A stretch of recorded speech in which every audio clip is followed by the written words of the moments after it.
While the Starks and Lannisters are always at each other's throats, that doesn't mean that the wolves are any better than the lions. HBO's hit House of the Dragon continues to take viewers by storm. The mighty power of House Targaryen stands heads and shoulders above the rest of the realm, while other families watch in envy. Yet, while fans witness the Targaryens at their height, they are often reminded of the events of Game of Thrones, long after the dragons fell. There, it was the Starks and Lannisters who stood above the rest and ruled over the Iron Throne.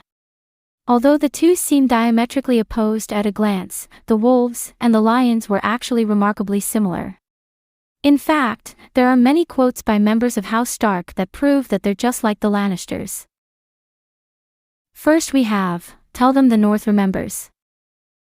Once the feisty and beloved daughter of Ned Stark, Arya quickly proved that she was more than just a scared little girl. Upon her return from Westeros, she made sure to make her way to the twins, the mighty seat of House Frey. There, she slaughtered them all and told them that the North remembered. While the Red Wedding was incredibly upsetting, the systematic slaughter of an entire family had shades of Tywin Lannister. After all, he destroyed the Reynes and the Tarbecks, much like Arya destroyed the Freys. He also had Lord Bolton quip about Lannister regards, just like Arya quipped about the North's memory. Second quote will be, "If I'm going to die, let it happen while there is still some of me left." Much like when Brienne refused to let the loss of Jaime's hand break him, Sansa wasn't afraid to die to have the chance to be herself. With just as much stubborn determination as Jaime had to become himself again, Sansa was willing to leap off the walls of Winterfell just to retain her sense of self. While much about Sansa's time with Ramsay aged poorly, her determination was certainly a mark of who Sansa was. Like Jaime after losing his hand, she needed to grab hold of who she was in order to move forward. They both managed it incredibly well and even thrived after. Third, all men should keep their word, kings most of all. The words of House Lannister may be, "Hear me roar," but "the Lannisters pay their debts" is the most common refrain. In both Blood and Gold, the Lannisters tend to pay back anyone owed by themselves or their family.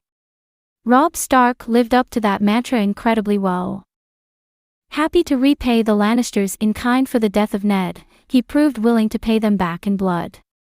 But he also knew how to reward friends and pay his debts.